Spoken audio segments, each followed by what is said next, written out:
প্রিয় শিক্ষার্থীরা আসসালামু আলাইকুম। তথ্য ও যোগাযোগ প্রযুক্তি ক্লাসের আজকের আমরা চতুর্থ অধ্যায়ে এমসিকিউ নিয়ে আলোচনা করব। ওয়েব ডিজাইন পরিচিতি ও HTML অধ্যায় থেকে পরীক্ষা কমপক্ষে 4 থেকে 5টি এমসিকিউ দেওয়া হয়ে থাকে। প্রথম প্রশ্নটি দেওয়া আছে HTML ফাইলের এক্সটেনশন কি। আমরা জানি HTML ফাইলের এক্সটেনশন হলো .html। এই .html এই অংশটি হলো ফাইলের সেকেন্ডারি নেম। যে কোনো একটা নাম দিয়ে আমরা শেষে .html এই অতিরিক্ত অংশটি ব্যবহার করব। ফন্ট ট্যাগের কাজ কি? ফন্ট ট্যাগের 3টি অ্যাট্রিবিউট রয়েছে। একটা হচ্ছে ফেজ, সেটি দ্বারা ফন্টের নাম বোঝায়, কালার দ্বারা ফন্টের রং বোঝায় এবং সাইজ দ্বারা ফন্টের আকৃতি বোঝায়। এখানে প্রথম দুটি সঠিক উত্তর, ফন্টের রং ঠিক করা এবং সাইজ ঠিক করা। 3 নম্বর প্রশ্নটি দেওয়া আছে HTML এর ইমেজ ফরম্যাট কোনটি, অর্থাৎ HTML ফাইল কোন কোন ধরনের ইমেজ বা পিকচার সাপোর্ট করে। এখানে সঠিক উত্তর হলো .gif, .png। PSD ফাইলটি HTML সাপোর্ট করে না। 4 নম্বর প্রশ্ন দেওয়া আছে সার্চ ইঞ্জিন হলো গুগল, ইয়াহু, মজিলা। আমরা জানি যে সার্চ ইঞ্জিন হলো এমন একটি টুলস বা সফটওয়্যার যেটি ওয়েবসাইটের অজস্র ফাইল থেকে আমাদের কাঙ্ক্ষিত তথ্যটি খুঁজে বের করে দেয় সার্ভার থেকে।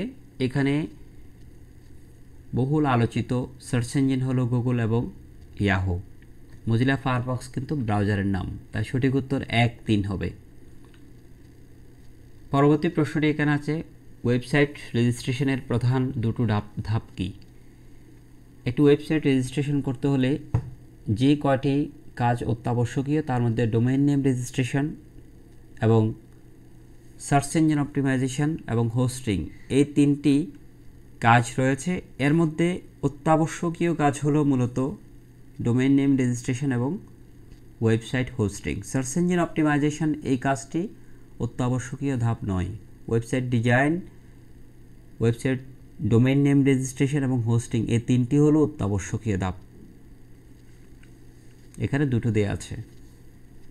HTML এর সবচেয়ে বড় হেডিং এলিমেন্ট কোনটি?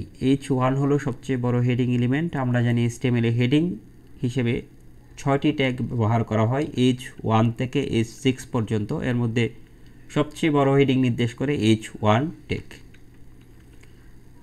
পরবর্তী প্রশ্নটি দেওয়া আছে CERN এই প্রতিষ্ঠানটি কোথায় অবস্থিত? এই প্রতিষ্ঠানটি সুইজারল্যান্ডে অবস্থিত। এখানে প্রথম HTML ফরম্যাটের ডকুমেন্ট তৈরি করা হয়েছিল। পরবর্তী প্রশ্ন, নিচের কোন ট্যাগে এলিমেন্ট থাকে না? এলিমেন্ট হলো একটি ট্যাগের স্টার্টিং ট্যাগ থেকে শুরু করে এন্ডিং ট্যাগ পর্যন্ত যা কিছু বোঝায় পুরোটিকে এলিমেন্ট বলে। এখানে যে সমস্ত ট্যাগের শুধু স্টার্টিং থাকে আর এন্ডিং থাকে না সেগুলোকে এমটি ট্যাগ বলা হয়। সেই হিসেবে এখানে IMG হলো একটি এমটি ট্যাগ এবং এই ট্যাগের কোনো এলিমেন্ট নেই কারণ এটা ক্লোজিং থাকে না। অবশ্যই সঠিক উত্তর বিআরও হতে পারে। পরীক্ষার প্রশ্নটি এভাবে দেওয়া হয়েছে। এখানে 9 নম্বর প্রশ্ন দেওয়া আছে ইন্টারনেট ব্যবহার করে পাঠানো লিখিত তথ্যের নাম কি? ইন্টারনেট ব্যবহার করে পাঠানো লিখিত তথ্যের নাম হলো হাইপারটেক্সট। 10 নম্বর প্রশ্ন দেওয়া আছে বর্তমান সময়ে আলোচিত আইপি অ্যাড্রেস লেখার পদ্ধতি কোন সংখ্যা পদ্ধতির ভিত্তিতে তৈরি? হেক্সাডেসিমাল সংখ্যা পদ্ধতিতে মূলত আইপি অ্যাড্রেস লেখা হয়, যদি বা কম্পিউটারে সেটি আমরা বাইনারি পদ্ধতিতেই বুঝে নিই, কিন্তু লেখার সময় সেটি হেক্সাডেসিমাল পদ্ধতিতে লেখা হয়। ওয়েবসাইট হোস্টিং করে কোথায় রাখা হয়? ওয়েবসাইট হোস্টিং করে রাখা হয় সার্ভারে। যে কম্পিউটারে ওয়েবসাইটের তথ্যগুলোকে স্থাপন করে রাখা হয় সেই কম্পিউটারটিকে বলা হয় সার্ভার কম্পিউটার, তাই হোস্টিং করা হয় সার্ভার কম্পিউটারে। 12 নম্বর প্রশ্ন দেওয়া আছে লিস্টে আইটেম যুক্ত করার ট্যাগ কোনটি? LI ট্যাগ দ্বারা লিস্ট আইটেম বোঝায়। L for list, I for item. List item LI ট্যাগকেই নির্দেশ করে। কোনটি কন্টেইনার ট্যাগ? যে সমস্ত ট্যাগের শুরু এবং শেষ দুটোই থাকে এবং ট্যাগের মাঝখানে কোনো বিষয়বস্তু থাকে তাকে কন্টেইনার ট্যাগ বলে। এখানে কন্টেইনার ট্যাগ হলো UL, আনঅর্ডার্ড লিস্ট।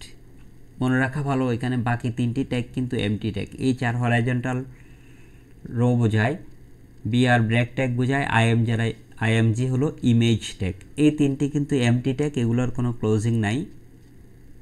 আর UL হলো কন্টেইনার ট্যাগ যেটির স্টার্টিং আছে, ক্লোজিং আছে। পরের প্রশ্নটি URL এর প্রথম অংশকে কি বলা হয়? URL এর প্রথম অংশকে বলা হয় প্রোটোকল। আমরা যখন কোনো একটি ওয়েব অ্যাড্রেস লিখি তখন আমরা লিখি http://www.http:/ এরকম দিয়ে লিখি। তো HTTP হলো হাইপার টেক্সট ট্রান্সফার প্রোটোকল, এই প্রথম অংশটিকে মূলত প্রোটোকল বোঝায়। পরের প্রশ্ন দেওয়া আছে ফাঁকা ট্যাগ কোনটি, অর্থাৎ যে ট্যাগের কোনো ক্লোজিং নেই, শুধু স্টার্টিং থাকে তাকে ফাঁকা ট্যাগ বলে।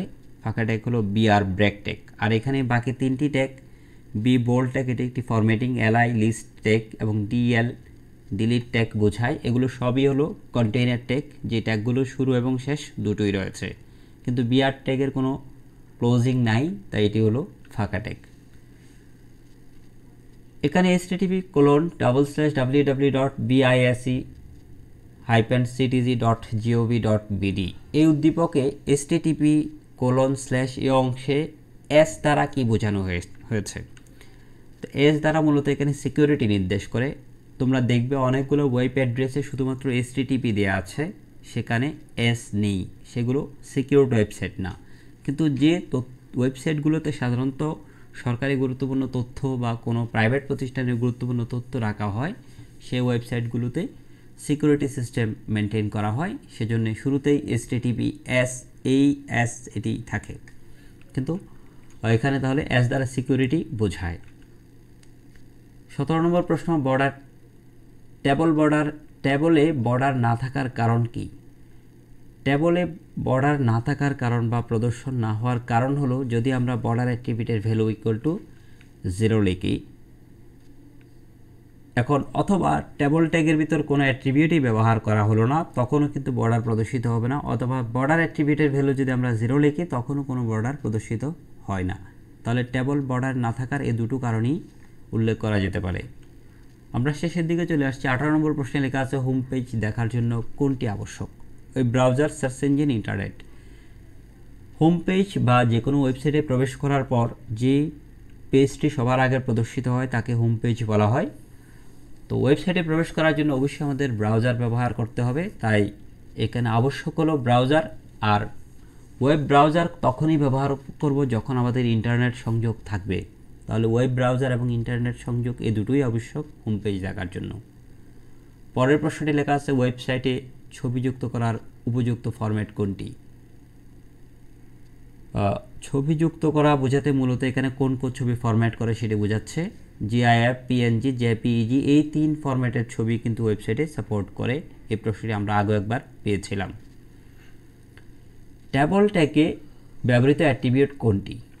SRC, source, face, ALT, border. এখানে ট্যাবল ট্যাগে মূলত অ্যাট্রিবিউট হিসেবে ব্যবহার করা হয়, ট্যাবল ট্যাগের ভিতরে ব্যবহার করা হয় বর্ডার অ্যাট্রিবিউটটি, আর ALT এটি ইমেজ ট্যাগে ব্যবহার করা হয়, SRC, সোর্স, হাইপার রেফারেন্সে ব্যবহার করা হয়, ফেস তো ফন্ট ট্যাগের একটি অ্যাট্রিবিউট। তাহলে এখানে সঠিক উত্তর ট্যাবল ট্যাগের অত্যাবশ্যকীয় অ্যাট্রিবিউট বা ট্যাবল ট্যাগে ব্যবহৃত অ্যাট্রিবিউট হলো বর্ডার অ্যাট্রিবিউট। 21 নম্বর কোনটি ফরম্যাটিং ট্যাগ? HTML ডকুমেন্টকে সঠিক আকৃতি প্রদান, ডকুমেন্টের সৌন্দর্য বৃদ্ধি করার জন্য যে ট্যাগগুলো সাধারণত ব্যবহার করা হয় ডকুমেন্টকে সুন্দরভাবে উপস্থাপন করার জন্য, সেই ট্যাগগুলোকে ফরম্যাটিং ট্যাগ বলা হয়।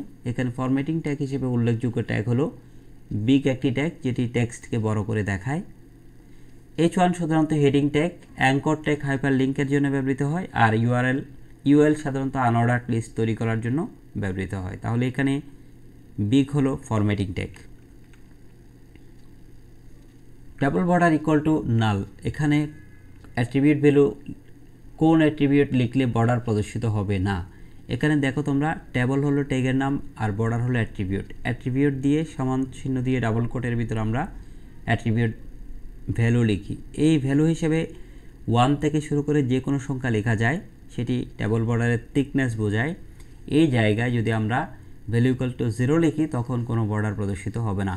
এমনকি এখানে ALT এই অ্যাট্রিবিউটটি কিন্তু ইমেজের অ্যাট্রিবিউট, এবং NUL নাল এগুলো ক্যারেক্টার দ্বারা লিখিত, এরকম কোনো কিছু লিখলেও ডাবল বর্ডার প্রদর্শিত হবে, কিন্তু 0 লেখা যাবে না।